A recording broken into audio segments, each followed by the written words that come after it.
নমস্কাৰ স্বাগতম জনাইছো দ্য প্ৰাইমছৰ মাজলৈ আৰু ষ্টুডিঅ'ত মই প্ৰাঞ্জল প্ৰতিম হাজৰিকা। আজি আমি এটা বিশেষ বিষয় আপোনালোকৰ বাবে লৈ আনিছোঁ। মুছলমান লোকসকলৰ মাজত জনসংখ্যা বৃদ্ধিৰ প্ৰসংগ। আজি পবিত্ৰ সদনৰ মজিয়াত এই বিষয়টো উত্থাপন হ'ল আৰু তাৰ পাছতে কিছু বিতৰ্কৰো সূত্ৰপাত হ'ল, বহু কথা ওলাল, বিভিন্ন প্ৰশ্নৰ উত্তৰো দিয়া হ'ল। প্ৰকৃততে কি হৈছিল এই প্ৰতিবেদনটো আগবঢ়াই লৈছোঁ। এই প্ৰতিবেদনৰ পাছতে আমি ষ্টুডিঅ'ত অতিথিসকলৰ সৈতে পোনপটীয়া সম্প্ৰচাৰত আমাৰ সাংবাদিকসকলৰ সৈতে কথা পাতিম। Development, literacy, all-round socio-economic development is inversely proportional to population growth. কিয় বৃদ্ধি হয় মুছলমান লোকৰ জনসংখ্যা? বিধানসভাত শাসক বিৰোধী তৰ্ক বিতৰ্ক। কেৱল সংখ্যালঘু উন্নয়ন 2016 to 2000 মুখ্যমন্ত্ৰীয়ে ব্যাখ্যা কৰিলে জনসংখ্যা বৃদ্ধিৰ কাৰণ। আইন প্ৰণয়নৰ পোষকতা মুখ্যমন্ত্ৰীৰ। আটাইতকৈ ডাঙৰ কথা, ছোৱালীখিনিক যদি আমি এডুকেশ্যনত লৈ আহিব পাৰোঁ তে বিয়াৰ কথাটো নাহে যদি ছোৱালীখিনি পঢ়ি গৈ থাকে। গতিকে মই ভাবোঁ যে আমি মেক্সিমাম এক্সপানশ্যন অফ এডুকেশ্যন আমি কৰিব লাগিব। বিধানসভাত আজি মুছলমানৰ জনসংখ্যা বৃদ্ধিৰ প্ৰসংগই লাভ কৰিলে বিশেষ গুৰুত্ব। কংগ্ৰেছ বিধায়ক শ্বেৰমান আলী আহমেদে সদনত উত্থাপন কৰিছিল মুছলমানৰ জনসংখ্যা বৃদ্ধিৰ প্ৰসংগ। বিধায়কজনে শূন্যকালীন ঘণ্টাত মুছলমান লোকসকলৰ শিক্ষা, স্বাস্থ্য আদি সমস্যা উত্থাপন কৰাৰ লগতে জনসংখ্যা বৃদ্ধিৰ প্ৰসংগত তথ্যভিত্তিক ভাষণ প্ৰদান কৰে। Number 1, spread of education, establishment of adequate schools, appointment of adequate teacher in the schools. Number 1. Number 2, early marriage of the girl child. This is the greatest malady in Muslim society. 18 বছৰৰ তলৰ কোনোবাই যদি বিয়া দিয়ে, সেই ছোৱালীৰ মাক বাপেক, ল'ৰাৰ মাক বাপেক বা যিসকলে বিয়া কৰে তেওঁলোকক এৰেষ্ট কৰিব লাগে। শ্বেৰমান আলীৰ ভাষণৰ আঁত ধৰি মুখ্যমন্ত্ৰী হিমন্ত বিশ্ব শৰ্মাই ব্যাখ্যা কৰিলে মুছলমান সমাজৰ জনসংখ্যা বৃদ্ধিৰ কাৰণ আৰু নিয়ন্ত্ৰণৰ সমস্যা। ৰাজ্যত হিন্দুৰ জনসংখ্যা হ্ৰাস পোৱাৰ লগতে মুছলমানৰ বৃদ্ধি নহলেও একে আছে বুলিও উল্লেখ কৰি মুখ্যমন্ত্ৰীয়ে মুছলমানৰ জনসংখ্যা ৰোধ কৰিবই লাগিব বুলি সদনত উল্লেখ কৰে। শ্বেৰমান আলী ডাঙৰীয়া এটা ভাল কথা কৈছে যে জন্ম নিয়ন্ত্ৰণ কৰিব খুজিলে তাত প্ৰপাৰ্টি ক'ত পাব, তাত বাৰ্থ কণ্ট্ৰল ডিভাইচ ক'ত আছে, সাব চেণ্টাৰবিলাকৰ নাৰ্ছে নাই। গতিকে এই বস্তুবিলাক ক'ত পাব ক'লেতো নক'ব। যদি কোনোবাত গৰ্ভপাত কৰিবলগীয়া হয় এইটো ইছলামে নকয়। তেওঁলোকৰ মাজত ধৰ্মীয় এটা কথা আহি পৰে, কনফ্লিক্ট উইথ ল। গতিকে ক'ব লাগিব যে আগতেই নহওক, প্ৰচাৰ লাগিব, প্ৰসাৰ লাগিব। আটাইতকৈ ডাঙৰ কথা, ছোৱালীখিনিক যদি আমি এডুকেশ্যনত লৈ আহিব পাৰোঁ তে বিয়াৰ কথাটো নাহে যদি ছোৱালীখিনি পঢ়ি গৈ থাকে। অসমত মুছলমান সমাজ দুটা ভাগত বিভক্ত হৈ আছে বুলি উল্লেখ কৰি মুখ্যমন্ত্ৰীয়ে কয়, উজনি আৰু নামনিৰ মুছলমানৰ মাজত পাৰ্থক্য আছে। জনসংখ্যা বৃদ্ধিৰ বাবেই মুছলমানসকলৰ অৰ্থনৈতিক অৱস্থা ভাল নহয় বুলি উল্লেখ কৰি মুখ্যমন্ত্ৰীয়ে লগতে কয়, মুছলমানৰ জনসংখ্যা নিয়ন্ত্ৰণ ৰাজনীতিৰ আওতালৈ আনিব নালাগে। মোৰ অনুৰোধ যে পপুলেশ্যন কণ্ট্ৰলৰ বাবে মই যিখিনি কথা কৈছোঁ সেইখিনি আপোনালোকে পলিটিক্সৰ পৰা ডিলিং কৰি দিয়ক। কাৰণ আই হেভ চিন দ্য পভাৰ্টি। মই মানুহৰ দৰিদ্ৰতা দেখিছোঁ। এতিয়া মই আচৰিত হওঁ যে মই পপুলেশ্যনৰ কথা ক'লে ইয়াত প্ৰতিবাদ কৰিবলগীয়া কি আছে? নাই হোৱা বুলিতো কৈ লাভ নাই, হোৱাটোতো হয়। এতিয়া আৰু কোনেও হৈ থকাটোও নিবিচাৰে।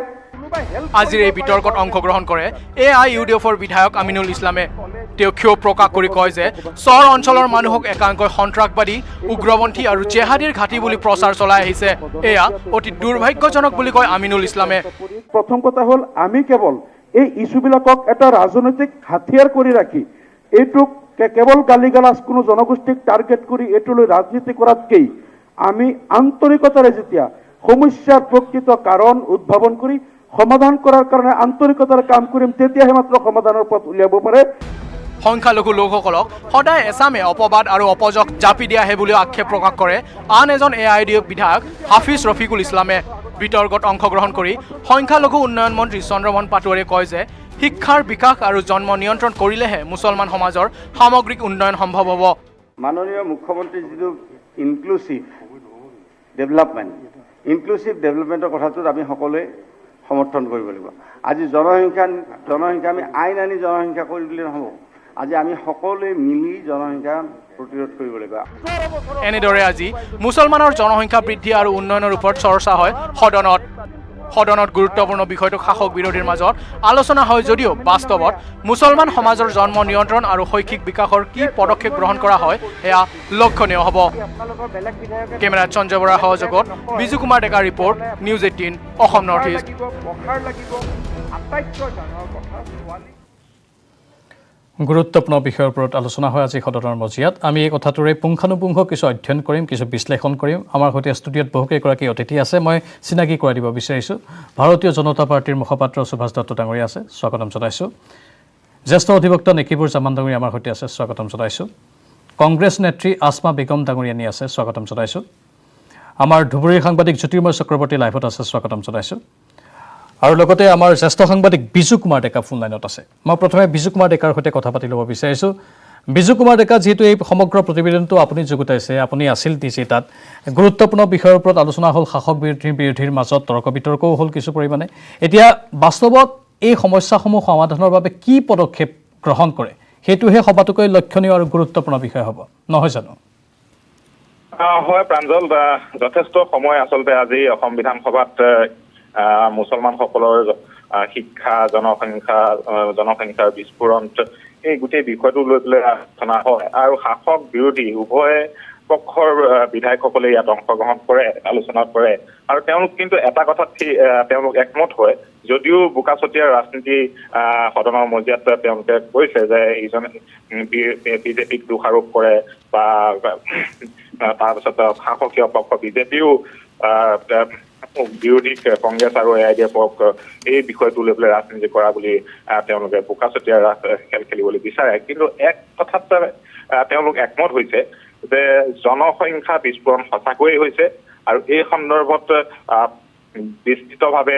আলোচনাৰ প্ৰয়োজন আছে বুলি তেওঁলোকে নিজেও কৈছে উভয় পক্ষই। তাৰ লগতে এইটো কৈছে যে জনসংখ্যা প্ৰতিৰোধ কৰিবৰ কাৰণে, বৃদ্ধি প্ৰতিৰোধ কৰিবৰ কাৰণে আচলতে শিক্ষা ব্যৱস্থাটো কেনেদৰে আগবঢ়াই নিব লাগিব চৰ অঞ্চলত, বিশেষত চৰ অঞ্চলত। এই সন্দৰ্ভত চেয়াৰমেন আলীয়ে আহমেদে তেওঁ বিস্তৃতভাৱে আলোচনা কৰে আৰু তথ্য সমৃদ্ধভাৱে তেওঁ কথাবোৰ আজি সদনৰ মজিয়াত ৰাখে। আৰু এই বিষয়টোক লৈ পেলাই যেতিয়া মুখ্যমন্ত্ৰীয়ে শেষত, গোটেই বিতৰ্কৰ শেষত যেতিয়া তেওঁ উত্তৰ দিয়ে, তেওঁ কৈছে যে আচলতে এই বিষয়ক লৈ পেলাই চৰ্চা কৰাটো ভাল, কিন্তু ৰাজনীতি কৰাটো ভাল নহয়। জনসংখ্যা যিহেতু বৃদ্ধি হৈছে এইটো সঁচা কথা বুলি তেওঁ উল্লেখ কৰিছে আৰু ইয়াক কঠোৰভাৱে নিয়ন্ত্ৰণ কৰাৰ ক্ষেত্ৰত আইন যে প্ৰণয়ন কৰা উচিত, সেইটো কংগ্ৰেছেই হওক, AIDF-এই হওক, বিৰোধী পক্ষৰ বিধায়কসকলৰ সমৰ্থন লাগে বুলি তেওঁ আজি সদনৰ মজিয়াত উল্লেখ কৰিছে। আচলতে এই গোটেই বিষয়টোক লৈ একমত হোৱা দেখা গ'ল আৰু এই ক্ষেত্ৰত যিখন বিল, জনসংখ্যা প্ৰতিৰোধ বিল আহিব, সেই বিলখন অহাৰ পাছত এই বিষয়টোক লৈ পেলাই পুনৰ চৰ্চা হ'ব। ইতিমধ্যে ড্ৰাগছৰ ক্ষেত্ৰত যি ব্যৱস্থা কঠোৰ ব্যৱস্থা লৈছে, ঠিক একেদৰে অনুৰূপ ব্যৱস্থা এই আইনখনৰ ক্ষেত্ৰতো আহিব বুলি অনুমান কৰিব পৰা যায়। কিন্তু এই বিষয়টো লৈ যেতিয়াই বিধেয়কখন আহিব তেতিয়া পুনৰ চৰ্চা হ'ব আৰু এই চৰ্চাটো এটা ইতিবাচক হিচাপে সমাজলৈ বাৰ্তা যাব। প্ৰাঞ্জল, ধন্যবাদ জনাইছোঁ বিজু কুমাৰ ডেকা এইখিনি তথ্যৰ বাবে। অত্যন্ত গুৰুত্বপূৰ্ণ বিষয়। আমি আৰম্ভ কৰিব বিচাৰিছোঁ আমাৰ আলোচনা প্ৰথমে নেকিবুৰ জামান ডাঙৰীয়াৰ পৰাই। নেকিবুৰ জামান ডাঙৰীয়া, মুছলমান লোকৰ জনসংখ্যা কিয় বৃদ্ধি হয়? এটা বহুদিনৰ পৰা হৈ থকা আলোচনা, বহুদিনৰ পৰা হৈ থকা চৰ্চা বা বিতৰ্কও বুলি ক'ব পাৰোঁ আমি বহু ক্ষেত্ৰত। আজি এইটো পবিত্ৰ সদনৰ মজিয়াত উত্থাপন হ'ল। অপেনিং ৰিমাৰ্কছ আপোনাৰ কি? আপুনি কি ক'ব এই সমগ্ৰ বিষয়টো? জনসংখ্যা নীতিৰ আধাৰত যি আইন প্ৰণয়ন হ'বলৈ গৈ আছে, এই সম্পৰ্কে ইতিমধ্যে অসমৰ সকলো শ্ৰেণীৰ জনগণই কিন্তু আকুণ্ঠ সমৰ্থন জনাইছে আৰু বিগত দুটা মাহৰ ভিতৰত আমি দেখিবলৈ পাইছোঁ যে বৰ্তমান হিমন্ত বিশ্ব শৰ্মাৰ নেতৃত্বাধীন চৰকাৰখনে বিশেষকৈ ড্ৰাগছৰ বিৰুদ্ধে যি পদক্ষেপ লৈছে, অসমৰ সকলো জনগণে তেওঁৰ পিছত আজি থিয় হৈছে। যেনেকৈ সত্ৰসমূহৰ মাটিভেদ দখলৰ ক্ষেত্ৰতো তেনেধৰণে যিটো নীতি লৈছে বা এভেকশ্যন কৰি আছে, এই ক্ষেত্ৰতো অসমৰ জনগণে যথেষ্ট পৰিমাণে তেওঁৰ এই নীতিবিলাক সমৰ্থন কৰিছে। বা যিবিলাক সুৰক্ষাৰ ক্ষেত্ৰত, বিশেষভাৱে চিণ্ডিকেটসমূহ বন্ধ কৰাৰ ক্ষেত্ৰত, কয়লা চিণ্ডিকেট, চুপাৰী চিণ্ডিকেট বন্ধ কৰাৰ ক্ষেত্ৰত তেওঁ পদক্ষেপক কিন্তু সকলোৱে আদৰণি জনাইছে। এতিয়া জনবিস্ফোৰণ নীতি, এই ক্ষেত্ৰত বিধানসভাতো সকলোৱে একমত হোৱা বুলি আপোনাৰ প্ৰতিবেদকে ইতিমধ্যে তেওঁ প্ৰতিবেদন দাখিল কৰিছে বা প্ৰতিবেদন উল্লেখ কৰিছে। আজি অসমৰ জনগণে সঁচাকৈ যিটো জনবিস্ফোৰণ হৈছে অসমত, এই জনবিস্ফোৰণত কিন্তু যদি এই আইনখন ইয়াত প্ৰণয়ন কৰা নহয়, ভৱিষ্যতৰ দিনত অসমৰ ভৌগোলিক দিশটো হয়তো সলনি হ'ব পাৰে অসমৰ শিক্ষা ব্যৱস্থা অসমৰ সাহিত্য অৰ্থনৈতিক সামাজিক ৰাজনৈতিক সকলো এক বিশাল পৰিৱৰ্তন হ'ব পাৰে যাৰ কাৰণে আজি এই নীতি মানে এই আইনখনৰ যথেষ্ট প্ৰাসংগিকতা আছে যিটো কথা অসম বিধানসভাৰ মাননীয় সদস্যসকল ই বিৰোধীয়ে হওক বা শাসক দলৰে হওক তেওঁলোকে সকলোৱে মিলি এই কথাটো কিন্তু একমত প্ৰকাশ কৰিছে আপোনাৰ মতে কি ডাঙৰীয়া যে মুছলমান লোকসকলৰ বাবে জনবিস্ফোৰণ হৈছে নেকি ইয়াত অকল মুছলমান লোকে যে জনবিস্ফোৰণ হৈছে এনে নহয় ভাৰতবৰ্ষতেই লাহে লাহে জনসংখ্যা বৃদ্ধি পাইছে বা অসমতো এইটো দেখা গৈছে যে হঠাতে চকু পৰা ধৰণে হ'লে সংখ্যালঘু অধ্যুষিত অঞ্চলত জনসংখ্যা বিস্ফোৰণ হৈছে এই জনসংখ্যা বিস্ফোৰণৰ ক্ষেত্ৰত আজি চেয়াৰমেন আলীও এই কথাটো উল্লেখ কৰিছে হয় সংখ্যালঘু অধ্যুষিত অঞ্চলত জনসংখ্যা মানে যথেষ্ট পৰিমাণে জনবিস্ফোৰণ হৈছে এই কথাটো তেওঁ আজি বিধানসভাত মজিয়াতে কৈছে অৰ্থাৎ সেইবিলাক সমাজৰ লগত আমাৰ এটা সম্পৰ্ক খুব কম হয় গতিকে আমি তেওঁলোকৰ জনবিস্ফোৰণ সংখ্যাৰ পিনৰ পৰা ক'ব পাৰোঁ সংখ্যাৰ পিনৰ পৰা গ'লে আজি যিটো তত্ত্বগধুৰ ভাষণেৰে অসমৰ মুখ্যমন্ত্ৰীয়ে তেওঁৰ বক্তব্য ৰাখিছে তেওঁৰ বক্তব্য এই জনবিস্ফোৰণ ৰোধ কৰাৰ কাৰণে ইয়াৰ পিছৰ কাৰ্যব্যৱস্থা কি ল'ব পাৰি সেইটো তেওঁ খুব সুন্দৰভাৱে উল্লেখ কৰিছে যে হয় সেইবিলাক অঞ্চলৰ শিক্ষাৰ ব্যৱস্থা স্বাস্থ্য কেন্দ্ৰৰ ব্যৱস্থা বা তাতে যিটো এৱাৰনেছ লাগে সজাগতা লাগে সেই সজাগতাৰ অভাৱৰ কাৰণেই জনবিস্ফোৰণ ঘটি আছে যাৰ প্ৰতিফলন কোনো লোকচান সেই শ্ৰেণীৰ মানুহৰ মাজতে হৈছে এই কাৰণে তেওঁলোকৰ এই যেতিয়া এই আইনখন আহিব যে দুটা সন্তানৰ কথাটো থাকিব এই তেতিয়া তেওঁলোকে যথেষ্ট পৰিমাণে ক্ষতি হ'ব আজি শিক্ষাৰ ব্যৱস্থা যথেষ্ট অৱনতি হৈছে আগৰ সংখ্যালঘু কংগ্ৰেছ দলৰ বা এজিপি দলৰ শাসনত আছিল তেওঁলোকৰ যিসকল প্ৰতিনিধিয়ে আহি সংখ্যালঘু বিভাগ লৈছিলে তেওঁলোকৰ এটা দায়িত্ব আছিল বিধায়কসকলৰ দায়িত্ব আছিল যে এই জনসংখ্যা ৰোধ কৰি এই মানুহখিনি কেনেকৈ আগুৱাই নিব পাৰি কিন্তু তাৰ পৰিৱৰ্তে আপুনি যদি আজি হাতীগাঁও অঞ্চলত চাই যিবিলাক ডাঙৰ ডাঙৰ হোটেল খুলিছে কালিলৈ 0 টকা সেই নেতাসকলে ডাঙৰ ডাঙৰ ইয়াৰ হোটেলকেইখন ডাঙৰ ডাঙৰ সম্পত্তিবিলাক তেওঁলোকে গ্ৰহণ কৰিছে কিন্তু সেই সংখ্যালঘু অঞ্চলবিলাকক আগুৱাই অনাৰ ক্ষেত্ৰত শিক্ষাৰ ব্যৱস্থা শক্তিশালী কৰাৰ ক্ষেত্ৰত কোনো ব্যৱস্থা নল'লে আজি সেইবিলাক অঞ্চল কি হৈছে যে খাৰিজি মাদ্ৰাছা য'ত আধুনিক মানে শিক্ষা ব্যৱস্থা নাই আৰু শিক্ষাৰ ক্ষেত্ৰত অসমীয়া ভাষা সংস্কৃতিৰ ক্ষেত্ৰত অসম জাতীয় বিদ্যালয় তেওঁলোকে গঠন কৰিছে ঐন স্কুল ইংৰাজী মাধ্যমে হওক বা সেইবিলাক অঞ্চলত মানে কলেজ নাই বা অন্যান্য কাৰিকৰী শিক্ষাৰ কোনো সুবিধা নাই গতিকে আজি এইবিলাক বিগত দিনত যিসকল তেওঁলোকৰ প্ৰতিনিধি আছিল অসমত মানে স্বাধীনতাৰ পিছৰ পৰা শাসন কৰা দলটোৰ যথেষ্ট সংখ্যক প্ৰতিনিধি আৰু সংখ্যালঘু সম্প্ৰদায়ৰ মানুহে মন্ত্ৰী হৈছিল কিন্তু সংখ্যালঘুসকলৰ এই দুৰাৱস্থাৰ কথা তেওঁলোকক কেনেকৈ একো ধৰণৰ চিন্তা মই আসমা বেগমৰ কাষলৈ আহিছোঁ সেইখিনি কথাই নিকিবুৰ জামান ডাঙৰীয়া অত্যন্ত গুৰুত্বপূৰ্ণ আৰু স্পৰ্শকাতৰ কথা কৈছে ৰাজনীতি হ'ব নালাগে বুলি আজি মুখ্যমন্ত্ৰীয়ে সদনৰ মজিয়াত ক'লে কিন্তু এই সংখ্যালঘু লোকসকলক লৈ তেওঁলোকৰ জনসংখ্যাক লৈ যেন এটা সময়ত বিশেষকৈ কংগ্ৰেছৰ দিনত ৰাজনীতি হৈছিল আপুনি সেইটো মানি লয় একচুৱেলি এতিয়া মাননীয় নেকিবুদ্দিন জামান ডাঙৰীয়াই যিখিনি কথা ক'লে মই তেওঁ এই কথাখিনি শলাগ লওঁ আৰু মাননীয় মুখ্যমন্ত্ৰী ডাঙৰীয়া আজি যিখিনি কথা ক'লে তেওঁ আজি এই কথাখিনি কিয় ক'ব লগা হ'ল বহুত গম্ভীৰ কথা ক'লে আৰু মাননীয় চেয়াৰমেন আলী ডাঙৰীয়াই ক'লে তেওঁ সদনৰ মজিয়াত কৈছে যে হয় সংখ্যালঘু অধিষ্ঠিত জেগাত আমাৰ জনসংখ্যা বেছি তেওঁতো নিজে এজন লেজিসলেটিভ মেম্বাৰ হয় তেওঁ যিখিনি নিজৰ এৰিয়াত সেইখিনি যদি তেওঁ কণ্ট্ৰল কৰিলেহেঁতেন বা তেওঁ এনেকুৱা প্ৰচাৰ কৰিলেহেঁতেন যে জনসংখ্যা কণ্ট্ৰলৰ কিবা আপোনাৰ এৱাৰনেছ প্ৰগ্ৰাম কৰিলেহেঁতেন বা তেওঁ নিজেই যদি নিজৰ কেইখনমান এডুকেশ্যনেল ইনষ্টিটিউট খুলিলেহেঁতেন মই ভাবোঁ সেইখিনিৰ পৰা এডুকেশ্যন মানে মানুহখিনি এডুকেটেড হ'লহেঁতেন আৰু যিখিনি আপোনাৰ ছেল্ফ হেল্প গ্ৰুপ আছিলে যেনেকৈ আপাৰ আছামত আছে ছেল্ফ হেল্প গ্ৰুপবিলাকত যদি থ্ৰু NGO বা এনেকুৱা সৰু সৰু গ্ৰুপেদি তেওঁলোকক যদি ফাইনেন্সিয়েল এছিষ্টেণ্টটো থকাহেঁতেন তেওঁলোকে হয়তো ডেফিনেটলি য'ত ছায়েন্স আৰু এডুকেশ্যন থাকিব মানুহ সেইটোমুখীয়ে হ'ব ধৰ্মমুখী হৈ পেলাই কিমান দিন মানুহ থাকিব সেইকাৰণে যদি ছোৱালীজনী শিক্ষিত হয় আৰু পঢ়া লিখা হয় তেওঁ হেল্থ ৱাইজ ঠিকেই হয় তেওঁৰ মাক বাপেকেও তেওঁৰ বিয়াৰ কাৰণে চিন্তা কৰিব নালাগে আৰু যদি হেল্থ ৱাইজ ঠিকেই থাকে তেনেহ'লে তেওঁৰ প্ৰডিউচিঙৰ ক্ষেত্ৰতো হেৰি নহয় আৰু যেতিয়া তেওঁ এডুকেশ্যন থাকিব তেওঁ নিজে গম পাব হয় মই কিমানখিনি বাচ্চা প্ৰডিউচ কৰিব লাগে নে নালাগে গতিকে আজিৰ ডেটত যিখিনি মুখ্যমন্ত্ৰী ডাঙৰীয়াই কথা ক'লে বহুত আপোনাৰ ইম্পৰ্টেণ্ট কথা ক'লে তেওঁ মই তেওঁক শলাগ লৈছোঁ এই কাৰণে আজিৰ ডেটত তেওঁ যদি হয় অসমৰ পলিটিক্সৰ পাৰখমণি হয় যথেষ্টে সোণ হয় গতিকে মই জানো তেওঁৰ যোনখিনি এতিয়া প্লেন প্ৰগ্ৰাম হাতত লৈছে ডেফিনেটলি অসমবাসীৰ ভালৰ কাৰণে তেওঁ প্লেন নিশ্চয় প্ৰগ্ৰাম ভালখিনি বাৰু প্ৰশংসা কৰিছে আপুনি আসমা বেগম ডাঙৰীয়ানে কিন্তু মই ক'লো আপোনালোকৰ প্ৰতিনিধিৰ কথা আপুনি নিজেও এইটো কথা স্বীকাৰ কৰি লৈছে শ্ৰীমান আলী আহমেদৰ কথা আপুনি নিজে ক'লে তেওঁলোকে যিখিনি কৰিব লাগিছিল সেইখিনি কৰিব পৰা নাই আপুনি মানি লৈছে কংগ্ৰেছ নেত্ৰী হিচাপত তেওঁ চাওক আপুনি মই কংগ্ৰেছ হওক বেলেগ হেৰি হওক যদি মোৰ দলে সেইখিনি কাম কৰে মই ক'ব লাগিব সত্যটো আপুনি স্বীকাৰ কৰিব লাগিব ইমান বছৰ ধৰি মই গোটেই অসমৰ কথা কোৱা নাই মই শ্ৰীমান আলী ডাঙৰীয়াৰ যোনখিনি এৰিয়া আছে মই সেইখিনি এৰিয়াৰ কথাই কৈছোঁ তেওঁ আজি এই কথাখিনি সদনত কিয় ক'ব লগা হ'ল এনেকুৱা হ'ব লাগিছিল তেওঁৰ কথা প্ৰত্যেক মানুহৰ মুখে মুখে হ'ব লাগিছিল কাৰণ তেওঁ ক'ব লাগিছিলে যে মই ইমানকেইটা এডুকেশ্যনেল ইনষ্টিটিউট খুলিছোঁ ইমানকেইটা ছেল্ফ হেল্প গ্ৰুপ খুলিছোঁ তাৰপিছত আপুনি সদনত চিঞৰক না যে ইমানখিনি কৰাৰ পিছতো আপোনালোকে মোক চাকৰি দিয়া নাই আমাৰ ল'ৰা ছোৱালীয়ে পঢ়িব পৰা নাই আমাৰ হেল্থ ৱাইজত আমি ইমান অগ্ৰগতি লৈছোঁ আপোনালোকে আমাক চকু দিয়া নাই তেনেকৈ তেওঁ যদি ক'লেহেঁতেন তেতিয়া আমাৰ ভাল লাগে কিছুমান কথাত আপুনি সত্যটোক সদায় আপুনি সোঁৱৰিবই লাগিব আৰু যেতিয়া আপুনি কিবা এটা বেয়া কৰে তাৰ বিষয়েও আপুনি ক'ব লাগিব গতিকে মুখ্যমন্ত্ৰী ডাঙৰীয়া আজি যোনটো হেৰি হৈছে কংগ্ৰেছ আৰু বিজেপি আপুনি এৰি দিয়ক এজন মুখ্যমন্ত্ৰীয়ে যোনটো কথা আজি ফিল কৰিছে আমাৰ প্ৰত্যেকজন মানুহে এই বস্তুটো ফিল কৰা বহুত জৰুৰী হয় মই মানুহ এডুকেশ্যন শিক্ষা আৰু স্বাস্থ্য তাৰ বহুত এটা গুৰুত্বপূৰ্ণ ভূমিকা আছে এই ভূমিকাটোত যদি আমি ট্ৰেছ দিব পাৰোঁ তেতিয়া আৰু সেই ছোৱালী 18 বছৰৰ বয়সত আমি চিন্তা কৰিব নালাগে মাক বাপেকে চিন্তা কৰিব নালাগে তেওঁলোকে নিজে স্বাৱলম্বী হ'ব তেওঁলোকে নিজে ভাল বেয়া বুজি পাব তেওঁলোকে নিজে যোগ্যতা অনুসৰি তেওঁলোকে হেৰি কৰিব 18 বছৰতে যে বিয়া হ'ব লাগিব তাৰ কোনো কথা নাই নিশ্চয় মই সুভাষ দত্ত ডাঙৰীয়াৰ কাষলৈ আহিছোঁ শিক্ষাৰ বিকাশ আৰু জন্ম নিয়ন্ত্ৰণ এই দুটা কাম কৰিলেই সমাজৰ উন্নয়ন হ'ব মুছলমান সমাজৰে নহয় সামগ্ৰিকভাৱে সকলোৰে হয় আপুনি কি কয় সুভাষ দত্ত ডাঙৰীয়া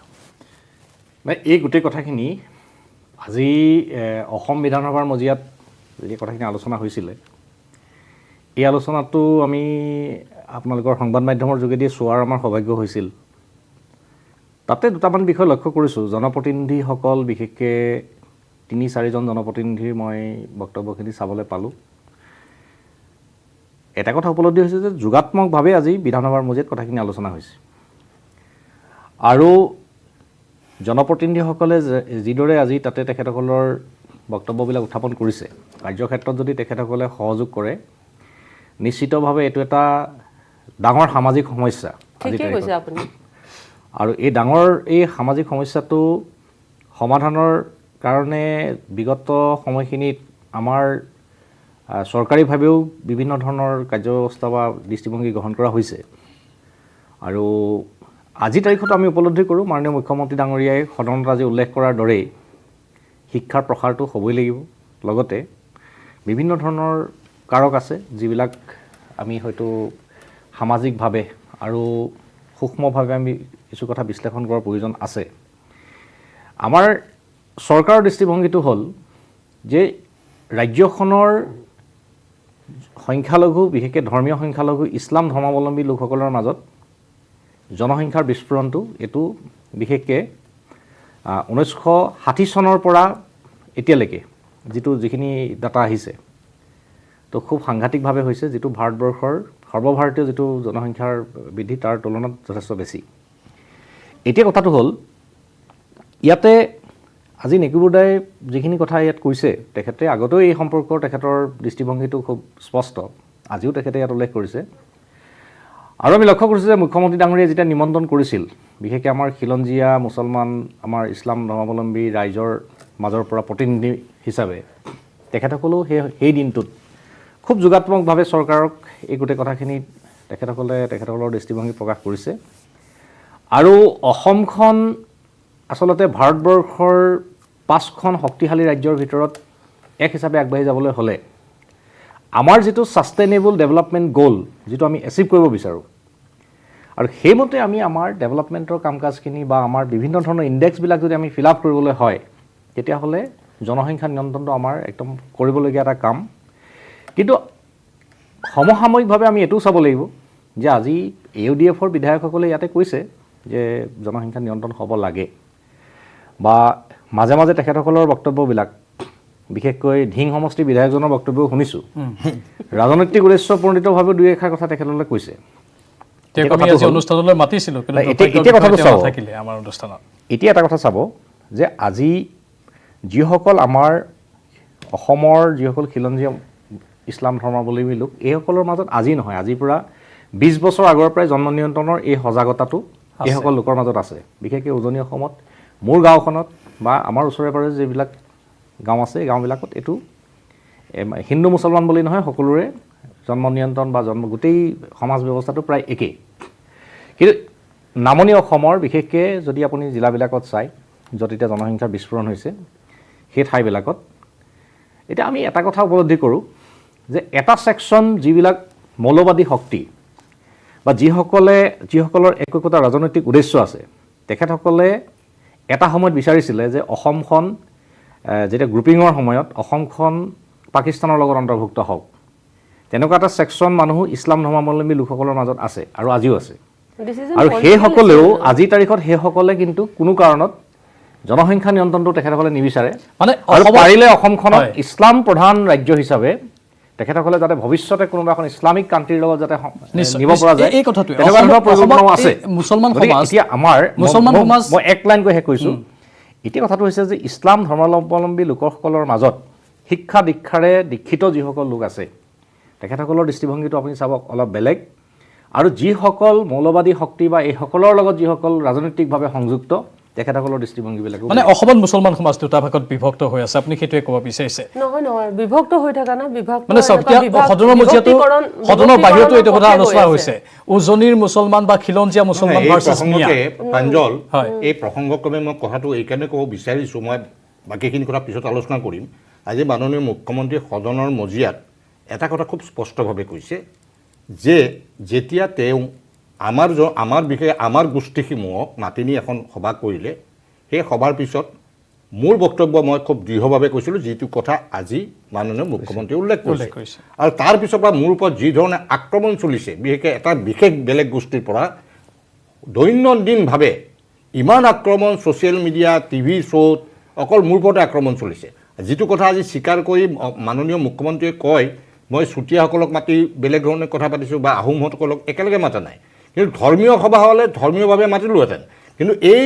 জনগোষ্ঠীটো বিশেষকৈ খিলঞ্জীয়া, আমাৰ যিখিনি গৰীয়া, মৰীয়া, দেশী, জোলা, পোংগল, মাইমল, কছাৰী,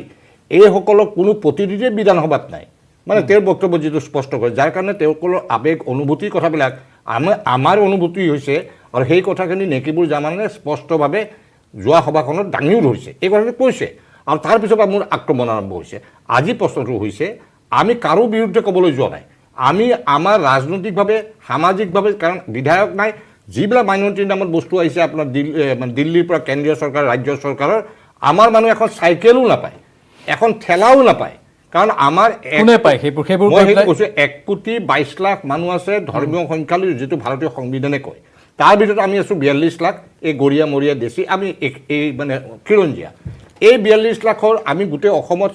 মানে স্কাটাৰ হৈ আছোঁ। মানে এতিয়া জামান ডাঙৰীয়া, সমগ্ৰ বিষয়টো আহি পৰিছে খিলঞ্জীয়া মুছলমান আৰু মিয়া কথাক লৈ। এই কথাখিনি আমি আলোচনা কৰি আমাৰ ধুবুৰী সাংবাদিক জ্যোতিময় থাকিব, চৰ অঞ্চলৰ বিভিন্ন বিষয় তেওঁ উত্থাপন কৰিব।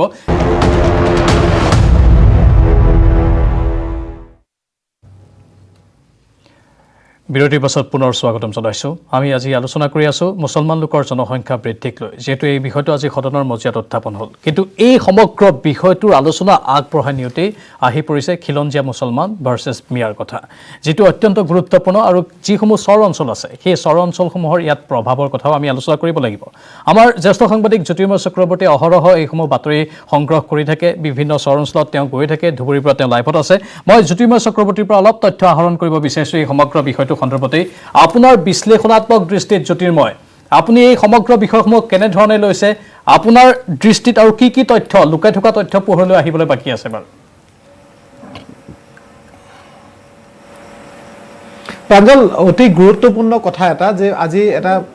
যিটো বিষয়লৈ আজি আলোচনা হৈছে, এই বিষয়টো হয়তো আজিৰ পৰা 15 বছৰ পূৰ্বে আলোচনা হোৱাৰ প্ৰয়োজন আছিল, কিন্তু আলোচনা হোৱা নাছিলে। ইমান দিনে আলোচনা হৈছে, ভাল কথা। ৰাজনৈতিক কোনোবা এটা শাসকীয় পক্ষ এটা যি তথ্য আজি সদনত দাঙি ধৰিছে, বা বিৰোধী পক্ষৰ এজন বিধায়কে যি তথ্য দাঙি ধৰিছে, সঁচাই কিন্তু এই নামনি অসমৰ কাৰণে এটা গুৰুত্বপূৰ্ণ। কাৰণ বিগত 15 বছৰত নামনি অসমত যি ধৰণে জনসংখ্যা বিস্ফোৰণ হৈছে এই চৰাঞ্চলত বিশেষকৈ বৰপেটা গোৱালপাৰা ধুবুৰী হাতছিঙিমাৰী মানখাচৰ ইত্যাদি অঞ্চলত জলেশ্বৰ ইত্যাদি অঞ্চলত যি ধৰণে জনসংখ্যা বিস্ফোৰণ হৈছে এই জনসংখ্যা বিস্ফোৰণ হোৱাৰ পিছত কিন্তু কোনো আসলতে ইয়াৰ পৰা কিন্তু কোনো সুফল আমি পোৱা নাই কাৰণ আপুনি যদি চাই এই জনসংখ্যা বিস্ফোৰণ ইমান হাৰত হৈছে ইয়াৰ পৰা কিবা ভাল ৰিজাল্ট কৰা মানুহ তেনেধৰণৰ ওলাব নাই কোনো ধৰণৰ ভাল খেলুৱৈ ওলাব পৰা নাই কাৰণ এটা আছে কাৰণ হৈছে মেল নিউট্ৰিশ্যনৰ অভাৱ কিন্তু দেখা গৈছে কাৰণ ইমান বেছি সন্তান জন্ম দিলে তেওঁলোকৰ পুষ্টিজাতীয় খাদ্য কিন্তু তেওঁলোকে যোগান ধৰিব পৰা নাই ইয়াৰ ফলত কিন্তু এটা আসলতে এটা এনেকুৱা এটা শ্ৰেণী জন্ম হৈছে যি শ্ৰেণীৰ পৰা কেৱল মাত্ৰ শ্ৰমিকহে ওলাই আহিছে ইয়াৰ পৰা কিন্তু ভাল এজন খেলুৱৈ ভাল এজন চিকিৎসক বা ভাল কিবা প্ৰতিভা সম্পন্ন মানুহ কিন্তু ইয়াৰ পৰা ওলাব পৰা নাই এজন দুজন হয়তো ওলাইছে কিন্তু হিয়াও কিন্তু আপুনি চাব হিয়া ক্ৰিমি লেয়াৰৰ পৰা ওলাইছে কিন্তু যিটো দুষ্ট যিটো জনসংখ্যাৰ যিটো মানে তল শ্ৰেণীৰ যিটো অৰ্থনৈতিকভাৱে পিছপৰা শ্ৰেণীৰ মানুহ তাৰ পৰা কিন্তু ভাল জনসংখ্যাৰ ইয়াৰ পৰা ভাল কিবা এটা দেশক প্ৰতিনিধিত্ব কৰিব পৰা বা ৰাজ্যক প্ৰতিনিধিত্ব কৰিব পৰা তেনেকুৱা কিছু প্ৰডাক্ট ইয়াৰ পৰা ওলোৱা নাই তাৰ এটা মূল কাৰণ আছে ৰাজনৈতিক ব্যক্তিসকল আজিৰ দিনটোত হয়তো বহু কথা কৈ আছে কাৰণ আজি এটা গুৰুত্বপূৰ্ণ বিষয় উত্থাপন হৈছে বিগত 15 বছৰে কিয় এইটোলৈ বাট মতা নাই কাৰণ আমি বিভিন্ন ৰাজনৈতিক সভা সমিতি বিভিন্ন ধৰণৰ এৱাৰনেছ প্ৰগ্ৰাম ইয়াত অংশগ্ৰহণ কৰিছোঁ বিভিন্ন ধৰণৰ সভা সমিতি আমি নিজেও উপস্থিত আছিলোঁ কিন্তু আজিলৈকে কোনো এজন এই অঞ্চলৰ ৰাজনৈতিক ব্যক্তিক কোনো এজন নেতাক ডাঙৰ ডাঙৰ পদবীত তেওঁলোকে হ'ল কৈছে নেকিবুজ্জামান ডাঙৰীয়া যেনেকৈ কৈছে গুৱাহাটী ডাঙৰ ডাঙৰ অট্টালিকা সাজিছে ডাঙৰ ডাঙৰ হোটেল সাজিছে সেয়া সঁচা কথা সেই মানুহখিনিৰ মুখেদি কিন্তু আজিলৈকে কোনো এটা বক্তব্য আমি শুনা নাই যে জনসংখ্যা নিয়ন্ত্ৰণ কৰিব লাগে সন্তান বেছি হ'লে তেওঁক পুষ্টিজাতীয় খাদ্য দিব নোৱাৰিব তাৰ কাৰণে এজন সুঠাম সুস্থ দেশৰ নাগৰিক হ'ব নোৱাৰিব তাৰ কাৰণে কম সন্তানে দেশৰ সুঠাম সুস্থ নাগৰিক তৈয়াৰ কৰিব ভাল খেলুৱৈ তৈয়াৰ কৰিব ভাল শিক্ষাবিদ তৈয়াৰ কৰিব ভাল কামত আগবঢ়াই যাব পাৰিব এইবিলাক কথাত কিন্তু কোনো ধৰণৰ গুৰুত্ব দিয়া হোৱা নাই আৰু এই গুৰুত্ব দিয়া হোৱা নাই কাৰণে যে মই প্ৰথমে যেটো কথা উল্লেখ কৰিছোঁ যে আসলে পুষ্টিৰ অভাৱত বেছি সন্তান জন্ম দিয়াৰ পিছত পুষ্টিৰ অভাৱ আৰু এই পুষ্টিৰ অভাৱে কিন্তু এখন পংগু সমাজ ব্যৱস্থা গঢ়ি তুলিছে এই অঞ্চল সমগ্ৰ অঞ্চলটোত প্ৰাঞ্জল এইখিনি অত্যন্ত গুৰুত্বপূৰ্ণ কথা আপুনি কৈছে জ্যোতিৰ্ময় লাইনত থাকক কিছু সময় লগতে মই আসমা বিকম ডাঙৰীয়ানীক এটা কথা সুধিব বিচাৰিছোঁ চৰ অঞ্চলৰ মানুহক একাংশই বোলে সন্ত্ৰাসবাদী উগ্ৰপন্থী আৰু জেহাদীৰ ঘাটি বুলি প্ৰচাৰ চলায় আজি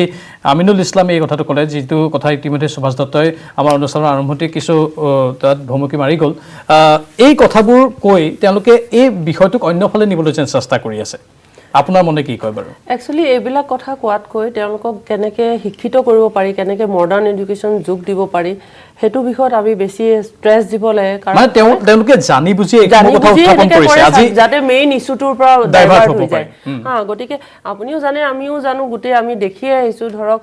সবতকৈ বেছি ভুক্তভোগী কিন্তু তেওঁলোকে কাৰণ তেওঁ পুষ্টিহীনতা তেওঁলোকে ভোগে এডুকেশ্যনৰ পিনৰ পৰা তেওঁলোকে পিছত আছে চাকৰিৰ পিনৰ পৰা তেওঁলোকে পিছত আছে তেওঁলোকক মেক্সিমামটো আপোনাৰ পাৰিশ্ৰমিক যোনখিনি শ্ৰমিক হয় আজি গুৱাহাটীতো দেখা পায় মেক্সিমাম তেওঁলোক হয় আৰু তেওঁলোকে আৰু এটা কাৰণত ভুক্তভোগী নদীখনৰ কাৰণে ব্ৰহ্মপুত্ৰ নদীৰ যি খহনীয়া তাৰ কাৰণেও তেওঁলোকে হেল্পলেছ হয় কিন্তু পঢ়া লিখা বাদ দি কাৰণ তেওঁলোকৰ ভূমি যেতিয়া নাইকিয়া হৈ যায় তেওঁলোকে ক'ত থাকিব কি যাব তো যেতিয়া এটা প্ৰয়োজন হৈ যায় তেতিয়াহ'লে কোনো অপশ্যন নাথাকে তেতিয়া তেওঁলোকে শ্ৰমিক হয় কেতিয়াবা তেওঁলোকে হয়তো কাৰবাৰ পৰিচালনা তেনেকৈ কিবা বেয়া কাম কৰি লয় সেইটোও মানুহ এতিয়া যিমানখিনি ড্ৰাগছ পেডেলাৰ ধৰা কৰিছে মেক্সিমাম আপোনাৰ মুছলিম মানুহ সেইটোৰ কাৰণেও আমি লাজ পাওঁ যে আজি ইমানখিনি বেয়া কামত তেওঁলোকে কিয় আগবাঢ়ি গৈছে যদি ভাল কাম কৰিলেহেঁতেন আমি তেওঁলোকক শলাগিলোহেঁতেন কিন্তু যোনটো বস্তুৱে সমাজখনক বেয়া কৰে সেইটো বস্তুত তেওঁলোকে সদায় আগৰণুৱা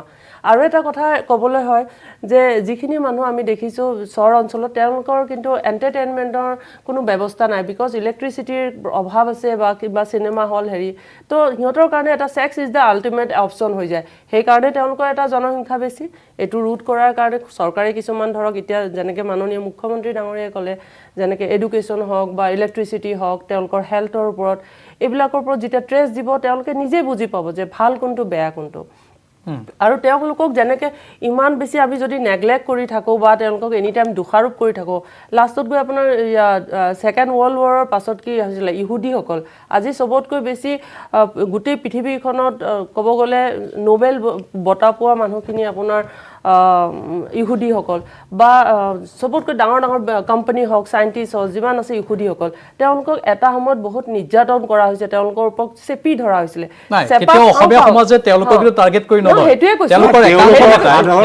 দোষী নহয় তেওঁলোকৰ নেতাখিনি দুখী মই এনেকুৱাও বেছি হেৰি কৰিব নালাগে কাৰণ মই এটা কথা কওঁ এই মুছলিম যোনখিনি আমাৰ বেংগলী স্পিকিং মানুহখিনি যোনখিনি খেতি কৰে তেওঁলোকে যদি এডুকেশ্যনৰ পাৱাৰটো পায় ন তেওঁলোকে আমাৰ অসমখনক বহুত আগুৱাই নিব পাৰিব কিহৰ কাৰণে তেওঁলোকে মাটি চুলে গম পায় ইয়াতে ধান হ'বনে বিলাহী হ'বনে আলু হ'ব তো ওৱান কাইণ্ড অফ তেওঁলোকে বৰ্ণ চাইণ্টিষ্ট হয় তাত যদি আপুনি এডুকেশ্যনটো দিয়ে তেনেহ'লে তেওঁলোকে অসমখনক তেওঁলোকেতো অসমৰে মানুহ চ' তেওঁলোকে এটা পৰ্যায়ত লৈ যাব পাৰে মানে নেগেটিভিটিৰ পৰা কেনেকৈ পজিটিভিটি এণ্ড প্ৰগ্ৰেছলৈ লৈ যাব পাৰি সেইটো আমাৰ এতিয়া মুখ্যমন্ত্ৰী ডাঙৰীয়াই চিন্তা কৰিছে কংগ্ৰেছ আৰু বিজেপি বুলি নহয় কাৰণ মুখ্যমন্ত্ৰী ডাঙৰীয়া এতিয়া অসমৰ মুখ্যমন্ত্ৰী তেওঁ কিন্তু এটা দলৰ কাৰণে নহয় গোটেই অসমৰ কাৰণে চিন্তা কৰিছে গতিকে এইটোত ভাল পদক্ষেপত আমি সকলোৱে মিলি তেওঁ সহায় কৰিব লাগে ঠিক আছে বাৰু মই আলোচনা কৰি দিম বিৰতিৰ পাছত পুনৰ স্বাগতম জনাইছোঁ আমি মুছলমান লোকসকলৰ জনসংখ্যাৰ কথা পাতি আছোঁ লগতে একাংশ চহৰ অঞ্চলত যেনেধৰণৰ অপ্ৰীতিকৰ পৰিৱেশো কেতিয়াবা সূত্ৰপাত হয় সেইখিনি কথাও পাতি আছোঁ এইবোৰ এতিয়া ৰোধ হ'ব লাগিব আৰু আমি সকলো একেলগে মিলা প্ৰীতিৰে থাকিব লাগিব কিন্তু সেই কথাটো মৰ্মে প্ৰত্যেকগৰাকী চহৰ অঞ্চলত বাস কৰাই হওক বা আন অঞ্চলত বাস কৰাই হওক তেওঁলোকেও এই কথাবোৰ বুজি পাব লাগিব যে এই জনবিস্ফোৰণে প্ৰকৃততে কাৰ ক্ষতি কৰি আছে সুভাষ দত্ত ডাঙৰীয়া ইয়াৰ অলপ যদি আমি পুংখানুপুংখ ৰূপত এই কথাখিনিৰ বিশ্লেষণ কৰিবলৈ চাওঁ আপুনি কেনেধৰণে ইয়াক প্ৰকাশ কৰিব চাওক ঢিঙৰ বিধায়ক আমিনুল ইছলাম ডাঙৰীয়া আপুনি যিখিনি কথা কৈছে এই কথা কিন্তু কোনো অস্বীকাৰ কৰিব নোৱাৰে কাৰণ এইসকল লোকৰ মাজতেই জেহাদী যিবিলাক সংগঠন আজি সন্ত্ৰাসবাদীৰ সংগঠন বা ইছলামিক এই যিটো মৌলবাদ এই মৌলবাদটোৰ তাত যে মানে এটা বৰ্ধিত এটা পৰ্যায়ত যে কেতিয়াবা গুচি গৈছে এই কথাটো অস্বীকাৰ কৰিব নোৱাৰে কাৰণ জেহাদীয়ে হওক বা পাকিস্তানৰ বিভিন্ন এজেঞ্চিৰ দ্বাৰা নিয়োজিত কোনো লোকেই হওক আমাৰ অসমত বসবাস কৰা বংগমূলীয় এইসকল ইছলাম ধৰ্মাৱলম্বী লোকৰ মাজত কোনো ঠাইত আহিয়েতো তেখেতসকলে ঘাটি স্থাপন কৰি তাতে তেখেতসকলক মটিভেট কৰিবৰ কাৰণেতো প্ৰচেষ্টাবিলাকতো অব্যাহত ৰাখিছে যিবিলাক আমাৰ চৰকাৰে ধৰিছে ইতিমধ্যে হোজাইত ধৰিছে গোৱালপাৰাত ধৰিছে গতিকে চাওক তেওঁলোকে কৈছে তেওঁলোকক অপবাদহে দিয়া হয় অপবাদ নহয় ন কেনেকৈ অপবাদ তেওঁলোকে নিজে আজি আপোনালোকে বাতৰি প্ৰকাশ কৰিছে যোৱাবাৰ যেতিয়া হোজাইত যেতিয়া ধৰিছে হেৰিয়াত যেতিয়া গোৱালপাৰাত যেতিয়া ঘাটি উচ্ছেদ কৰিছে কৃষ্ণাইত যেতিয়া হোটেলত বা এনেকুৱা ধৰণৰ যেতিয়া তাত গৈ ঘাটি উচ্ছেদ কৰিছে এই কথাবিলাক আপোনালোকেতো বাতৰি প্ৰকাশ কৰিছে অপবাদ বুলি ক'বলৈ বিচাৰিছে নহয় তেখেতসকলে অপবাদ বুলি ক'বলৈ এইকাৰণে বিচাৰিছে কাৰণ বাস্তৱ ক্ষেত্ৰত তেখেতসকলে সমস্যাটো সমাধান হোৱাটো নিবিচাৰে আজি ডেফিনেটলি মই আপোনাক কৈছোঁ যে একাংশ নেতা যিসকল নেতাই এটা সময়ত মুছলিম লীগৰ সমৰ্থক আছিল যিসকল নেতাই মহম্মদ আলী জিন্নাই যিটো ইছলামিক ৰাষ্ট্ৰত অসমখনক সংলগ্ন কৰাৰ কাৰণে যিটো সপোন দেখিছিল সেই সপোনক উদগনি যোগোৱা এখিনি মানুহ আছে আৰু সেই মানুহখিনিয়ে এটা সময়ত আপোনাৰ মুছলিম লীগ আছিল ভাৰতবৰ্ষৰ স্বাধীনতাৰ পিছত তেখেতসকলে কোনোবা এটা দিনত কেতিয়াবা প্ৰজা ছ'চিয়েলিষ্ট পাৰ্টিত তেখেতসকলে অংশগ্ৰহণ কৰিছে কেতিয়াবা কমিউনিষ্ট পাৰ্টি কিছুমানত তেখেতসকলে অংশগ্ৰহণ কৰিছে শেহতীয়াকৈ তেখেতসকলে UMF-ত অংশগ্ৰহণ কৰিছে তাৰপিছত তেখেতসকলে কিছুমানে AIUDF-ত অংশগ্ৰহণ কৰিছে গতিকে সেই বিশ্ব এতিয়াও আছে আৰু তেখেতসকলৰ মাজত এতিয়াও বহুতে সপোন দেখে যে অসমখনক ইছলামিক ৰাষ্ট্ৰত যদি সংলগ্ন কৰিবলৈ হয় তেতিয়াহ'লে ইছলাম ধৰ্মাৱলম্বী মানুহৰ মাজত জনসংখ্যা বঢ়াব লাগিব এইটো ভুল কথা সেই কথাটো তেখেতসকলৰ এই এজেণ্ডাটো তেখেতসকলৰ আছে এটা অংশৰ আৰু অসমৰ খিলঞ্জীয়া ভূমিপুত্ৰ জনগোষ্ঠীসকলৰ লগত একাকাৰ হৈ থকা যিসকল লোক যিখিনি কথাত নেকিবুদাই কৈ আছিলে এইসকল লোকৰ দৃষ্টিভংগীটো হ'ল যে ভাৰতবৰ্ষৰ মাজত থাকি ভাৰত ৰাষ্ট্ৰৰ লগত থাকি এখন সমৃদ্ধিশালী ৰাষ্ট্ৰত থাকি আমি ইয়াতে আমাৰ এই দেশখনৰ উন্নতিৰ কাৰণে চিন্তা কৰা যিবিলাক মানুহৰ মাজত আজি আপুনি বাহাদুৰ গাঁওবুঢ়াই কওক বা আমাৰ ইয়াত আপোনাৰ বহুত এনেকুৱা ধৰণৰ উদাহৰণ আছে যিসকল স্বাধীনতা সংগ্ৰামী মই স্বাধীনতা সংগ্ৰামত অংশগ্ৰহণ কৰা ইছলাম ধৰ্মাৱলম্বী যিসকল লোক সেইসকলক সসন্মানেৰে কথাখিনি কৈছোঁ গতিকে আজি এটা কথা চাব যে ৰাজনৈতিকভাৱে আজি যদি আমি চাওঁ বংগমূলীয় যিসকল ইছলাম ধৰ্মাৱলম্বী লোক তেখেতসকল 1921 চনৰ পৰা অসমলৈ অহাৰ হেৰি আছে ৰেকৰ্ড আছে সাদুল্লাৰ দিনতো আহিছে তেখেতসকলে বিভিন্ন ঠাইত তেখেতসকলে বসবাস কৰিছে খেতি বাতি কৰিবৰ কাৰণে আহিছে তাৰপিছতে ইয়াতে স্থায়ীভাৱে থাকিছে আৰু পৰৱৰ্তী সময়ত আজি আপুনি যদি চাই যেতিয়া ভাৰতবৰ্ষ স্বাধীন হ'ল ভাৰতবৰ্ষৰ স্বাধীনতাৰ পিছত বিভিন্ন ৰাজনৈতিক কাৰণত যেতিয়া পাকিস্তান বাংলাদেশ যেতিয়া বিভাজনৰ সময়ৰ কথাখিনি যেতিয়া আহিছে সেই সময়ত আচলতে অসমলৈ যিটো প্ৰব্ৰজন সেই প্ৰব্ৰজনটোত বিভিন্ন কাৰণত তাৰ ৰাজনৈতিক কাৰণত তাৰ অৰ্থনৈতিক কাৰণত যথেষ্ট পৰিমাণে বৃদ্ধি পাইছে গতিকে আজিৰ তাৰিখত অসমলৈ ভাৰতবৰ্ষৰ স্বাধীনতাৰ আগত যিসকল লোক আহিল ইছলাম ধৰ্মাৱলম্বী লোক যিসকল বাংলাদেশৰ পৰা আহিল পূৰ্ব বংগীয় যিসকল লোক মূলৰ লোক সেইসকলৰ উপৰিও আমাৰ পূৰ্বৰে পৰা আমাৰ ইয়াততো আপোনাৰ 13 শতিকাৰ পৰা ইছলাম ধৰ্মাৱলম্বী লোক অসমত বসবাস কৰাৰ তথ্য পোৱা যায় ইতিহাসত এই কথা পত্ৰবিলাকো পোৱা যায় গতিকে আজিৰ তাৰিখত আমাৰ চৰকাৰে এই কথাটো উপলব্ধি কৰিছে যিসকল অৰিজিনেলি যিসকল ভাৰতীয় নাগৰিক হিচাপে ইতিমধ্যে আইনসংগতভাৱে যিসকলে স্বীকৃতি পাইছে এইসকল ভাৰতীয় নাগৰিকৰ মাজত যাতে শিক্ষাৰ প্ৰসাৰ বা অন্যান্য বিভিন্ন ধৰণৰ যিবিলাক হেৰি হ'ব লাগে এই প্ৰগ্ৰেছিভ যিটো মানে হেৰি হ'ব লাগে এই গোটেই কথা বতৰাখিনি আমাৰ চৰকাৰখনে এটা খুব দৃষ্টিভংগী ৰাখিছে ডক্টৰ হিমন্ত বিশ্ব শৰ্মা ডাঙৰীয়া শিক্ষামন্ত্ৰী আছিলে অসমৰ যোৱা 5টা বছৰ তেখেতে শিক্ষামন্ত্ৰী থকাৰ অৱস্থাত 6খন ওমেন কলেজ ইতিমধ্যে আমাৰ বাজেটত হেৰি হৈছিল আৰু এই ওমেন কলেজ কেইখন এতিয়া নিৰ্মাণ কাৰ্য চলি আছে ধৰ্মীয় সংখ্যালঘু প্ৰধান এলেকাত এই মহিলা মহাবিদ্যালয় স্থাপনৰ যিটো সিদ্ধান্ত এই সিদ্ধান্তৰ দ্বাৰাই এটা কথাই ভবা হৈছিলে যে সমাজখনত দুটা ছেকশ্যনৰ মানুহ আছে যিখিনি এতিয়াও ইছলামিক কাণ্ট্ৰিত যাম বুলি ভাবে এখিনি মানুহ আছে যি ভাৰত ৰাষ্ট্ৰৰ ভিতৰতে সমৃদ্ধিশালী হ'ম বুলি ভাবে তাৰ মাজত সেইখিনি চৰকাৰে তাৰ মাজত এইটো কিয় সম্ভৱ হয় আজি জেহাদী হওক আজি অন্যান্য মৌলবাদী সংগঠনে হওক সেইখিনি কৰণীয়খিনি কৰি আছে এইবিলাকৰ যাতে হেৰি হ'ব নোৱাৰে সেইকাৰণে নাৰীসকলক শিক্ষিত কৰি মাতৃ সমাজক শিক্ষিত কৰি যাতে ইছলাম ধৰ্মাৱলম্বী লোকৰ মাজতো শিক্ষিত লোকৰ সংখ্যা বৃদ্ধি কৰিলে নিশ্চিতভাৱে এই ক্ৰাইম ৰেটবিলাক কমিব বাধাৰ সৃষ্টি ক্ৰাইম ৰেট কমিব আৰু ধৰ্মীয় যোনখন আমাৰ কোৰাণ শৰীফ তাৰ প্ৰথম এটা হেৰি দিয়া আছে ইকৰা মানে এডুকেশ্যন তো ওমেন এডুকেশ্যনটো কংগ্ৰেছ বুলি কোৱা নাই আপুনি মুছলিম মানুহ ময়ো মুছলিম মানুহ I am not defining anybody but I am what I am saying but please listen to me তাতে শিক্ষা নাৰী শিক্ষাৰ ওপৰত পুৰা গুৰুত্ব দিয়া হৈছে মই বুজি নাপাওঁ এই নাৰী শিক্ষাক ইমান ধৰ্মীয়ভাৱেও যেতিয়া ইমান আগুৱাই দিয়া গৈছে কিহৰ কাৰণে আজি মুছলিম যিখিনি নাৰীসকল আছে বা ছোৱালীসকল আছে তেওঁলোকে শিক্ষাগতভাৱে কেনেকৈ পিছত আছে এটা বহুত ডাঙৰ কথা কাৰণ তেওঁলোকক নেকিবুৰ জামান ডাঙৰীয়াকে সেই কথাটো সুধিছোঁ ঠিক আছে মই নেকিবুৰ জামান ডাঙৰীয়াকে সেই কথাটো সুধিছোঁ যিহেতু মহম্মদ ছাদুল্লাৰ কথাটো উত্থাপন হৈছে আমি ইতিহাসলৈ যদি উভতি চাওঁ এই বংগমূলীয় যিসকল মুছলমান লোক আছে তেওঁলোকক অনা হৈছিল খেতি কৰিবলৈ তেতিয়া ভাৰবেলি কিছু চুক্তিও হৈছিল যে তোমালোকে কেৱল খেতি কৰা খেতিৰ বাদে আন কথা চিন্তা কৰিব নালাগে সেইখিনি কথা যদি আপুনি বিস্তাৰিত ৰূপত কৈ দিয়ে নহয় ছাৰ ছাদুল্লাৰ ওপৰতে এতিয়া গোটেই অপবাদবিলাক আহি থাকে কিন্তু প্ৰকৃততে ছাৰ ছাদুল্লাৰ দিনত আমি যিমান দূৰ পঢ়িছোঁ বা জানো যে তেওঁ গ্ৰ' মূল ফুড বুলি এখন স্কিম মানিছিল যিবিলাক ল'লেণ্ডত কোনো মানুহে কাম কৰিব নাযায় অসমীয়া মানুহবিলাক কাম কৰিব নাযায় তাতে শস্যটো যাতে উৎপাদন কৰিব পৰা যায় সেই সম্পৰ্কত সেইখন তেওঁলোকৰ মাজত এখন চুক্তি হৈছিল এগ্ৰিমেণ্ট হৈছিল কিন্তু কোৱা নাছিল ইয়াতে পট্টা দিয়া হ'ব কোৱা হোৱা নাছিল যে ইয়াতে তেওঁ স্থায়ীভাৱে থাকিব পাৰিব কিন্তু পিছৰ যিসকল মন্ত্ৰী আহিলে কোনো ছাদুল্লা নহয় হিন্দু সম্প্ৰদায়ৰে মন্ত্ৰী আহিছিল কিন্তু তেখেতসকলে সিহঁতে মানে গজালিয়ে গছ টাইপ হৈ গ'ল গতিকে সেইটো এটা কথা আছে এতিয়া প্ৰশ্ন হৈছে এইটো ৰোধ কৰাত এইটো কোনো দিমত নহয় যে ইতিমধ্যে এখন আইন আনিবলৈ গৈ আছে জনসংখ্যা বৃদ্ধি হৈছে হয়তো ভৌগোলিক পৰিৱেশ সলনি হ'ব পাৰে বুলি এটা শংকা আছে সেই ক্ষেত্ৰত আমি কেইটামান পদক্ষেপ তেওঁলোকে ভাৰতীয় হয় সেইটো কাৰণ জন্মগত হিচাপে ভাৰতীয় হ'লেই তেওঁলোকৰ বাল্য বিবাহ ছিষ্টেমটো যদি বন্ধ কৰিব পৰা নাযায় সজাগতা সভা যদি পাতিব পৰা নাযায় শিক্ষা আৰু স্বাস্থ্য ক্ষেত্ৰত যদি উন্নতি কৰিব পৰা নাযায় আৰু যিটো খাৰিজি মাদ্ৰাছা সেই খাৰিজি মাদ্ৰাছাত আধুনিক শিক্ষা ব্যৱস্থা নাই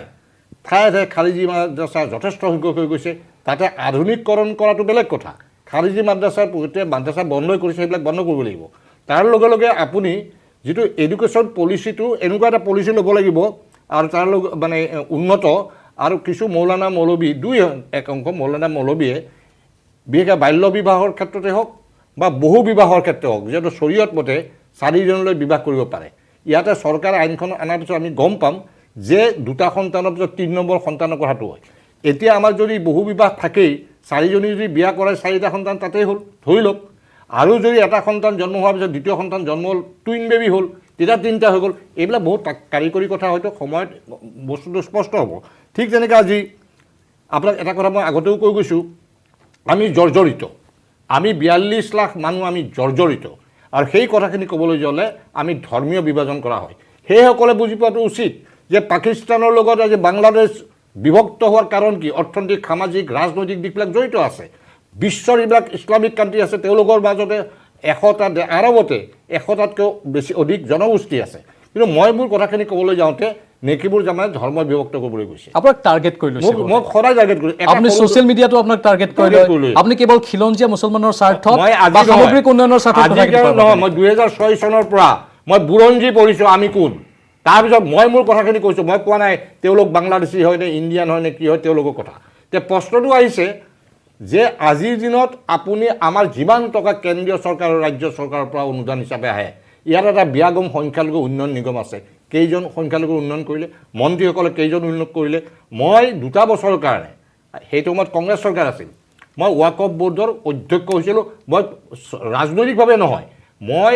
বাৰ কাউন্সিল অফ নৰ্থ ইষ্টৰ মই ভাইচ চেয়াৰমেন হিচাপে আইনগতভাৱে তালৈ আহিছিলোঁ আৰু যেতিয়া দেখিলোঁ ইয়াতে হাজাৰ হাজাৰ কোটি টকাৰ বিভিন্ন কাম কৰিব পৰা যায় যেতিয়াই মই হাত দিলোঁ তেতিয়াৰ পৰা আক্ৰমণ আৰম্ভ হ'ল শেহতীয়াভাৱে মোৰ 2017 চনত কাৰ্যকাল শেষ হ'ল 17 আগতে মই ফাঁচি যোৱাৰ আটাইবোৰ জমিৰ গোচৰ সব পেলাই থৈছে ইটোৰ পৰা খাইছে ইটোৰ পৰা খাইছে মই গাৰ জোৰত তাৰ কাৰণে মোৰ থ্ৰেটনিং হৈছে আপোনালোকে জানে সংবাদ মাধ্যমে প্ৰচাৰ কৰিছিল তেতিয়া মোৰ গোচৰবিলাক শেষ হ'ল হোৱাৰ পিছত মোৰ কাৰ্যকালো শেষ হ'ল তাৰ পিছৰ পৰা তেওঁলোকে এই ফাঁচি যোৱাৰ বনিয়াবিলাকৰ লগত এটা আণ্ডাৰষ্টেণ্ডিং কৰি এতিয়া লাখ লাখ টকা তেওঁলোকে সংগ্ৰহ কৰিছে নিজৰ মানুহে নিজৰ মানুহক এতিয়া তললৈ নিবলৈ চেষ্টা কৰিছে সেইটোৱে হৈছে নাই ক'ব বিচাৰিছে যে অধ্যক্ষবিলাক থাকোঁতে সংগ্ৰহ কম আছিল এতিয়া সংগ্ৰহ বেছি অৰ্থাৎ ইয়াতে আৰু বোৰ্ড নালাগে আমি যিকেইটাই লুণ্ঠন চলাই আছোঁ বিষয়া হওক বাহিৰৰ এটা শক্তি মই এতিয়া কোৱা নাই এটা সময়ত প্ৰেছ কনফাৰেন্সত মই গোটেইবিলাক উলংঘ কৰি দিম মই মুখ্যমন্ত্ৰী সৰ্বানন্দ সোণোৱাল থাকোঁতে তেওঁলোক সভাত মই ৰাজহুৱাভাৱে তদন্ত বিচাৰিছিলোঁ ৰাজহুৱা মই অন ৰেকৰ্ড কৈ আছোঁ দেই ৰাজহুৱাভাৱে স্মাৰক পত্ৰ দিছিলোঁ কিমান জালিয়াতি কাৰবাৰ কৰি আছে আৰু এই কথাটো মই চেয়াৰমেন আলী ডাঙৰীয়াকো কৈছিলোঁ তেওঁ হাউচ কমিটি বনাইছিল প্ৰণৱ গগৈ স্পীকাৰ থাকোঁতে মই অনুৰোধ কৰিছিলোঁ কিবা এটা কৰক দাদা আমাৰ এই সম্পত্তি হ'লে আমাৰ 100 বছৰ আগৰ ইতিহাস থকা এই সম্পত্তি জড়িত অন্ততঃ আমাৰ মানুহখিনি বাচিব একো নকৰিলে আজি বিধানসভাত আহিছে সেইটো বিষয়েও সেইদিনাখন উল্লেখ হৈছে গতিকে আজি তেওঁলোকে আকৌ উল্টাই ক'ব বিচাৰিছে যে ৱাকফ বোৰ্ডটো নেকিবুৰ জামানে খাই বৈ মেলি থৈ ঠিক আছে মানে মুছলমান সমাজৰে একাংশই মুছলমান সমাজৰ সৰ্বসাধাৰণ মুছলমান কৰি নেপেলাব আমি প্ৰথম অসমীয়া তাৰপিছত আমি মুছলমান নিশ্চয় একাংশ বুলি কৈছোঁ মই তেওঁলোকৰ ভিতৰৰে একাংশ বুলি কৈছোঁ আমি ঠিক আছে আমি কথাখিনি আলোচনা কৰিম আমাৰ জ্যোতিৰ্ময় চক্ৰৱৰ্তী সাংবাদিকে তেওঁৰ কিছুমান ব্যক্তিগত অভিজ্ঞতা বৰ্ণনা কৰিব চহৰ অঞ্চলত কেনেধৰণৰ অভিজ্ঞতাৰ তেওঁ সন্মুখীন হৈছিল লম বাণিজ্যিক বিৰতিৰ পাছত তেওঁৰ কথাখিনি স্ট্ৰং মানে জানেনে মাইথন স্ট্ৰং মানে মাইথন নিৰ্মাণৰ মানদণ্ড সময় পলম নকৰাকৈ মই পোনপটীয়া সম্প্ৰচাৰত জ্যোতিৰ্ময় চক্ৰৱৰ্তীৰ কাষলৈ গৈছোঁ ধুবুৰীৰ আমাৰ সাংবাদিক তেওঁ অহৰহ বিভিন্ন অঞ্চলত বিশেষকৈ যিসমূহ অঞ্চল অত্যন্ত প্ৰত্যন্ত বুলি কোৱা হয় চহৰ অঞ্চলসমূহত গৈ বাতৰি সংগ্ৰহ কৰে জ্যোতিৰ্ময় ইমানখিনি সময় আমি আলোচনা কৰিলোঁ আপোনাৰো মনত এই ভাৱটোৱে হৈছে নেকি যিটো কথা ইতিমধ্যে আমি কৈ আছোঁ বা সদনৰ মজিয়াতো আলোচনা হৈছে অসমত মুছলমান সমাজ দুটা ভাগত বিভক্ত হৈছে আপোনাৰ অলপ অভিজ্ঞতাখিনি বৰ্ণনা কৰকচোন আপুনি যেতিয়া চহৰ অঞ্চলত যায় তেতিয়া সেই অঞ্চলৰ লোকসকলৰ সঁহাৰি বা বা তেওঁলোকৰ কথা বতৰা কেনেকুৱা ধৰণৰ আপুনি বিভিন্ন সময়ত পাই আহিছে বাৰু নিশ্চয়কৈ প্ৰাঞ্জল আচলতে এটা কথা যদি ক'ব যায় মূল সুঁতিৰ অসমীয়া মানুহৰ লগত বা মূল সুঁতিৰ ৰাজ্যবাসীৰ লগত চৰাঞ্চলৰ মানুহৰ কিন্তু বহু ধৰণৰ ভেদাভেদ আছে যদিও বাইদেউ অলপ আগতে কৈছিল যে আচলতে ইলেক্ট্ৰিচিটি নাই এণ্টাৰটেইনমেণ্টৰ আৰু কোনো উপায় নাই সেইকাৰণে জন্ম নিয়ন্ত্ৰণটো নহয় বা সন্তানৰ সংখ্যা বৃদ্ধি পায় কিন্তু বিগত 5 বছৰত আমি দেখা পাইছোঁ ৰিনিউৱেবল এনাৰ্জি দি পেলাই চৰাঞ্চলৰ প্ৰতি ঘৰে ঘৰে কিন্তু বৰ্তমানে সোলাৰ এনাৰ্জিৰ বিদ্যুতৰ ব্যৱস্থা হৈছে তাতে লাইট জ্বলিছে ফেন চলিছে টেলিভিশ্যন চলিছে ইত্যাদি কিন্তু বৰ্তমানে চলি আছে কাৰণ কেৱল মাত্ৰ ধুবুৰী জিলাৰ কথা যদি মই কওঁ প্ৰায় সৰু বৰ মিলে প্ৰায় 150 মান চহৰ আছে কেৱল মাত্ৰ ধুবুৰী জিলাত ব্ৰহ্মপুত্ৰৰ সমাজত ধুবুৰী আৰু চাটচালমাৰ জিলাৰ মাজত এই মধ্যৱৰ্তী অঞ্চলত কিন্তু তাত এটা কথা যে এই এৱাৰনেছটো জন্ম নিয়ন্ত্ৰণৰ ক্ষেত্ৰত সেই এৱাৰনেছটো আজিও কম আৰু এটা কথা যেটো হৈছে যে আসলে গৰ্ভনিৰোধক যি সামগ্ৰীসমূহ আছে যে টেবলেটে হওক বা আন কিবা বস্তু হওক সেয়া কিনিবলৈ যে দোকান সেই দোকানৰো কিন্তু অভাৱ আছে চৰাঞ্চলৰ ভিতৰত সেই মহিলাসকল তেনেকুৱা ধৰণৰ তেওঁলোকে এতিয়াও সেই পৰ্যায়লৈ যাব পৰা নাই তেওঁলোকে নিজে দোকানত গৈ এটা গৰ্ভনিৰোধক টেবলেটে হওক বা আন কিবা বস্তু কিনি আনিব তেনেকুৱা কিন্তু পৰ্যায় যোৱা নাই তাৰ কাৰণে কিন্তু স্বাস্থ্য বিভাগৰ কিন্তু যথেষ্ট তাত আৰু আগবাঢ়ি যাব লাগিব কাৰণ স্বাস্থ্য বিভাগৰ তেনেকুৱা ছাপোৰ্ট তাতে নাই কিন্তু আমি কেতিয়াবা মাজে মাজে এটা বাতৰি পাই থাকোঁ বাংলাদেশৰ পৰা সুখী নামৰ এটা গৰ্ভনিৰোধক টেবলেট তাৰ পৰা স্মাগলিং কৰি ইণ্ডিয়ালৈ লৈ অহা হয় সেইটো কাৰ কাৰণে লৈ অহা হয় চৰাঞ্চলত বিক্ৰীৰ কাৰণে লৈ অহা হয় নেকি এয়াও কিন্তু প্ৰশ্ন কাৰণ ভাৰত চৰকাৰ বা ৰাজ্য চৰকাৰৰ পৰা যিসমূহ আশা কৰ্মীয়ে হওক বা স্বাস্থ্য বিভাগৰ আন কৰ্মচাৰী হওক তেওঁলোকে আচলতে যি ধৰণে এই টেবলেটসমূহ বা এই ধৰণৰ বস্তুসমূহ এই ঠাইলৈ দিব লাগিছিল বা তেওঁলোকৰ যিটো আচলতে নেটৱৰ্ক থাকিব লাগিছিল চিকিৎসালয়ৰ ইত্যাদি কৰি সেই নেটৱৰ্কসমূহ কিন্তু দেখা পোৱা নাযায় আচলতে বহু পৰিৱৰ্তনৰ প্ৰয়োজন হৈছে আৰু মূল কথা এটাই যিসমূহ ৰাজনৈতিক ব্যক্তি আছে এই ৰাজনীতি নকৰি পেলাই কেৱল মাত্ৰ যদি তেওঁলোকে নিজৰ জেগাখন ঠিক কৰিবলৈ চেষ্টা কৰে বা এই অঞ্চলটোক ঠিক কৰিবলৈ চেষ্টা কৰে তেতিয়া এই সমগ্ৰ বস্তু এটা পৰিৱৰ্তন হোৱা সম্ভৱ হ'ব প্ৰাঞ্জল নিশ্চয় কেৱল মুখৰ কথাত ৰাজনীতি নকৰোঁ আমি এতিয়া ৰাজনীতিৰ পাকচক্ৰত এইবোৰ নেপেলাওঁ বুলি ক'লেই নহ'ব বাস্তৱ ক্ষেত্ৰত কাৰ্যকৰী ক্ষেত্ৰত এইসমূহ লোকৰ উন্নয়নৰ কথা চিন্তা কৰি আৰু অসমৰ উন্নয়নৰ কথা চিন্তা কৰি আগবাঢ়িব লাগিব নহয় জানো আসমা বেগম ডাঙৰীয়ানী হয় আপুনি ছাৰ যিটো বিগত 5 বছৰৰ এটা যোনটো টোটেল ফাৰ্টিলিটি ৰেট চাই সেইটো ক্ষেত্ৰত কিন্তু আমাৰ যোনখিনি অসমত মুছলিম মানুহ আছে সেই আপোনাৰ 4.